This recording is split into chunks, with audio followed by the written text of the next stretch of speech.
There are battles won with artillery. There are battles won with courage. And then there are battles won by a man who refuses to fight the way everyone else expects. In the autumn of 1944, as Allied armies pushed toward Germany, one concrete fortress on the Dutch coast held up an entire front. Bombardment failed. Infantry charges failed. 34 Canadians lay buried in fresh graves because of it. What happened next was not written in any military manual. It was written by a fisherman who understood the sea better than he understood war. October 1944, the Breskens Pocket, Netherlands. The wind coming off the North Sea screamed across the flat coastline, dragging with it the sting of salt and the bitter scent of cordite. Major Jack Morrison stood knee-deep in a waterlogged trench, eyes fixed on the fortress 200 yards away. Rain rattled against his steel helmet and trickled down his collar in icy threads. Behind him stood 34 wooden crosses, newly planted in churned mud, 34 Canadian soldiers dead in just 3 days, 34 telegrams soon to arrive at quiet homes across Canada, 34 lives spent on a single objective that refused to fall.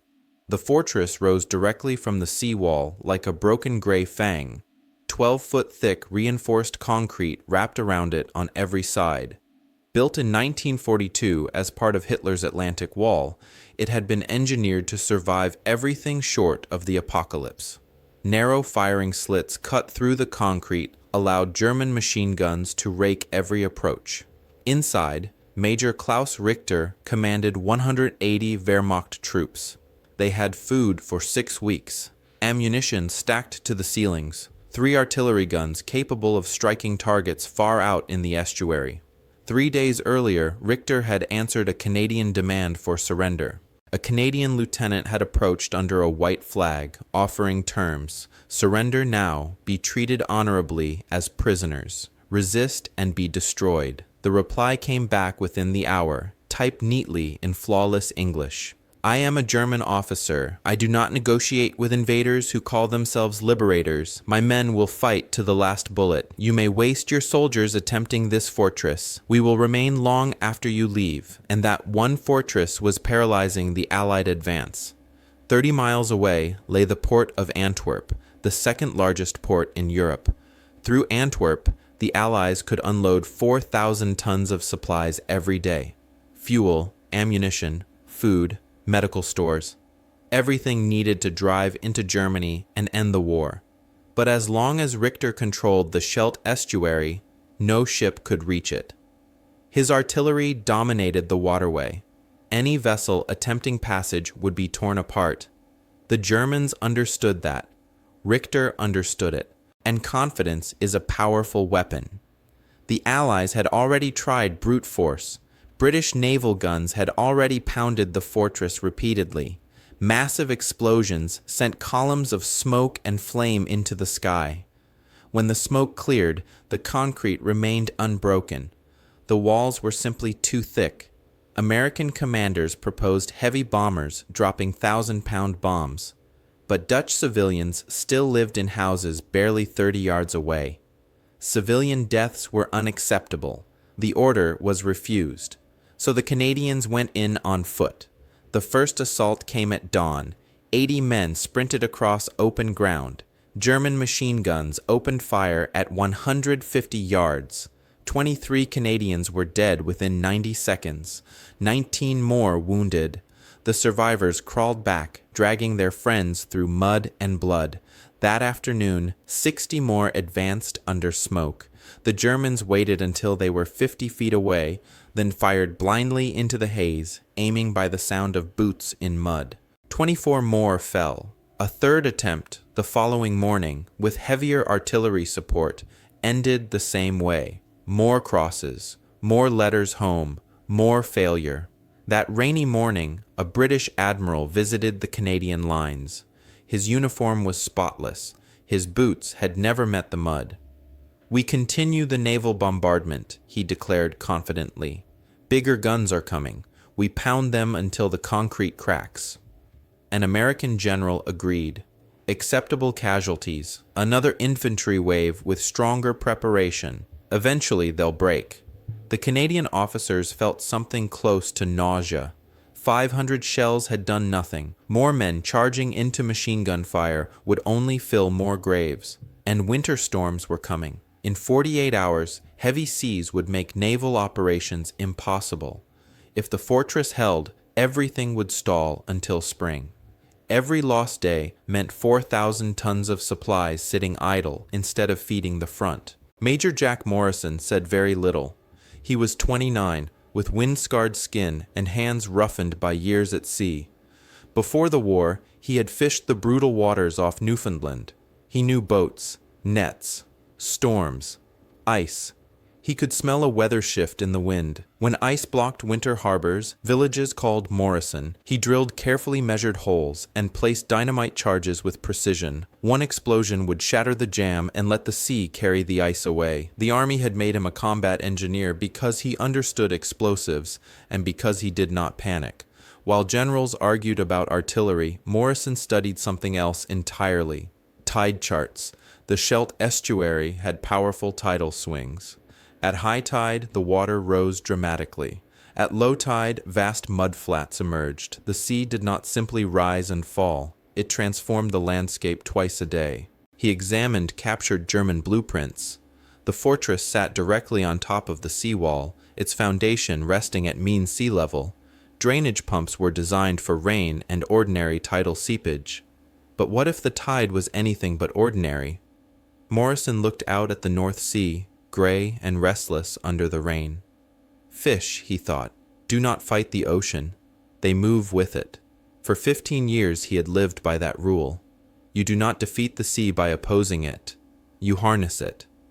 He traced a path on the map where water would flow if the seawall were breached at exactly the right place, at exactly the right time. For the first time in 3 days, he smiled.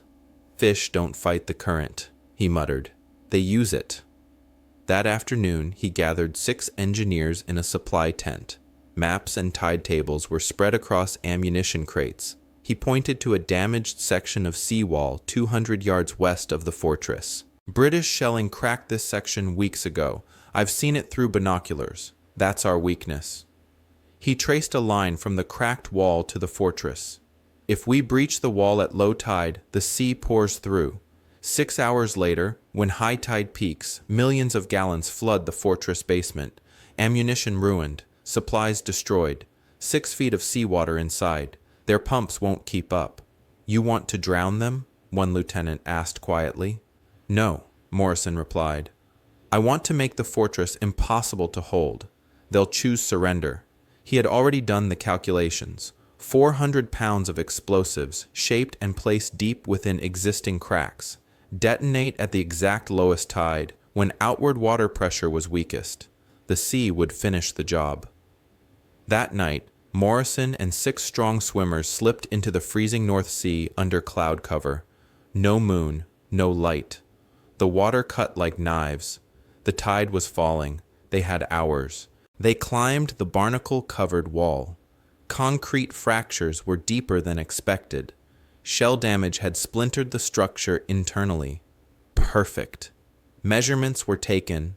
Routes scouted. Entry points identified. 90 minutes later, they vanished back into the black water. The plan would work. The next morning, in a farmhouse thick with tobacco smoke, Morrison presented his proposal. You want to flood a Dutch town? The British admiral barked. It's been evacuated, Morrison replied calmly. The area is abandoned. We flood a battlefield, not homes. And if it fails? The American general pressed. Then nothing changes, Morrison answered. But if it works, we take that fortress without losing another man. The admiral called it madness. The general called it improper doctrine. Then a new voice entered the room. Lieutenant General Guy Simons, commander of the Canadian Dassault Corps. The British want more bombardment, he said evenly. The Americans want more charges across open ground. I want my men alive. He turned to Morrison. You have 24 hours. Use whatever you need. Through the night, Morrison gathered explosives from scattered engineer units. 10 pounds here, 15 there, 25 from another. By dawn, 400 pounds lay assembled in a barn. Each charge was wrapped in rubberized canvas and sealed waterproof. Detonators were rigged with redundant systems, no margin for failure. Through Canadian intelligence, the Dutch resistance provided a quiet fishing boat. Low tide would hit at exactly 3:47 a.m. on October 28th.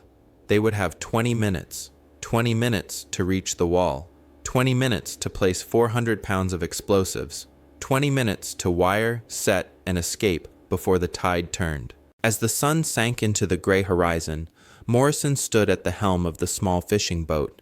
No lights, engine barely above a whisper. The North Sea lay ahead like a sheet of black iron. He checked his waterproof watch and steered toward the darkness. 3:15 a.m. The North Sea was black and endless beneath a moonless sky. 32 minutes remained until low tide.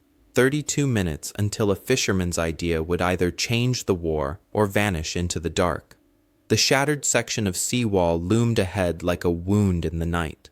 Morrison cut the engine to a murmur and drifted the final yards. His engineers leapt onto the slick stone without a word. They had rehearsed this operation 20 times on dry ground. Now the cold bit through their gloves and the concrete sliced at their skin. Morrison found the deepest fracture and forced a 40-pound charge into the split.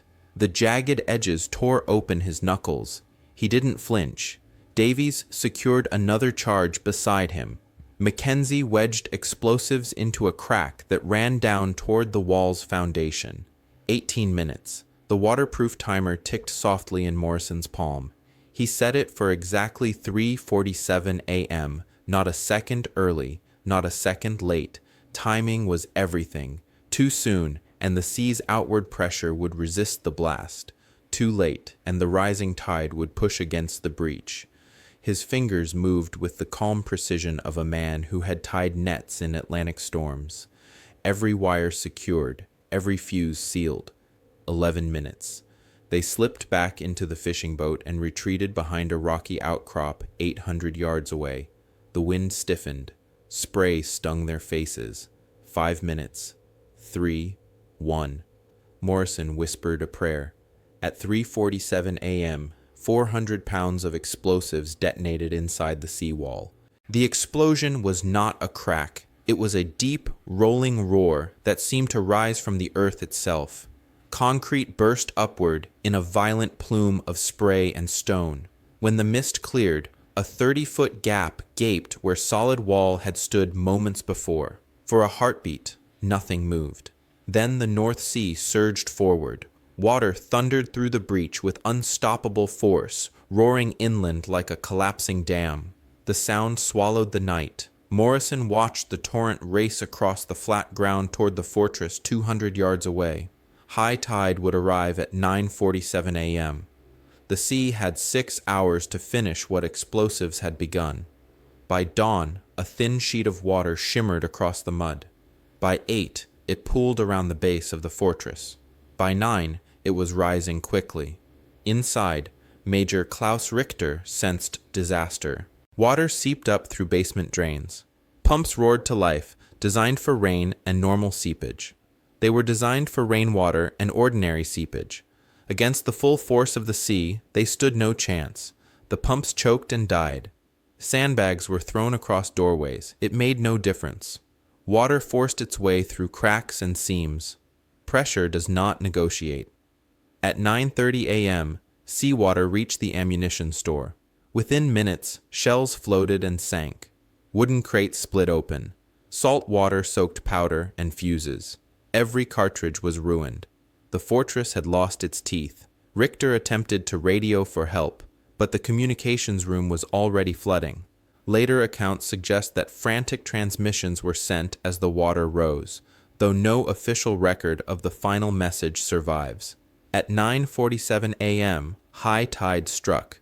Through Morrison's binoculars, waves wrapped around the structure. Water poured through doors and ventilation shafts. Soldiers abandoned the lower floors, scrambling upward. Still the water rose, filling corridors and command rooms alike. At 10:30, a white flag appeared on the roof, a bedsheet tied to a broken antenna. By 10:45, German soldiers waded out through chest-deep water, hands raised. They had expected artillery and gunfire. Instead, they had been defeated by gravity and tide.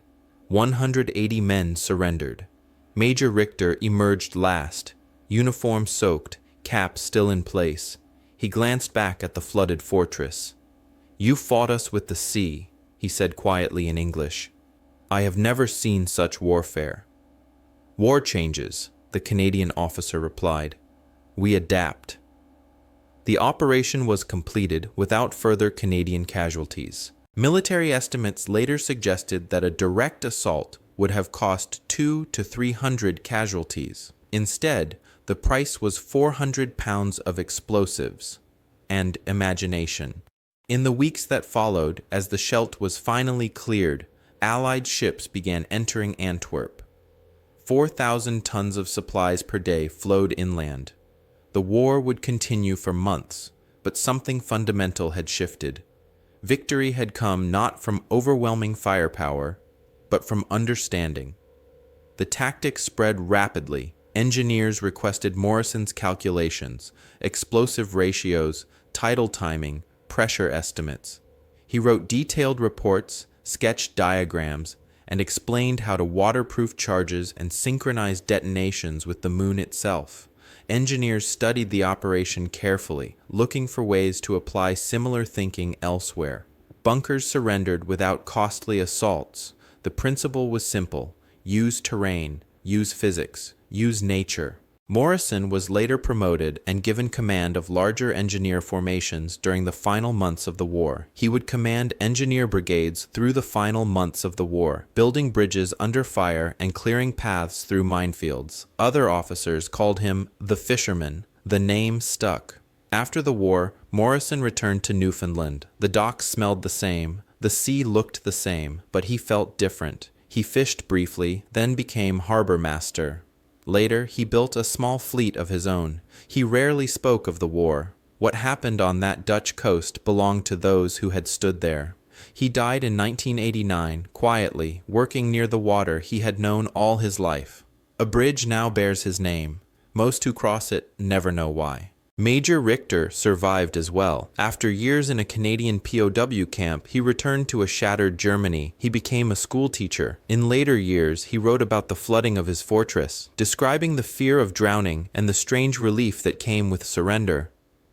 Years later, according to later accounts, the two men may have met again near the water that had once decided their fate. "You understood the ocean better than I understood concrete," Richter told him. "Concrete just sits there," Morrison replied. "The ocean lives. The lesson endures." The fortress did not fall because one army was braver. It fell because one man asked a different question. Not how do we break the wall, but how do we make the wall irrelevant? The answer was written in tide charts, carried in wind, and waiting in the North Sea. All Morrison had to do was see it. This story is based on real events during the Battle of the Scheldt in 1944. Certain characters and dialogue have been dramatized for narrative purposes. The strategic importance of the Scheldt estuary and the Canadian campaign to open Antwerp are historically documented.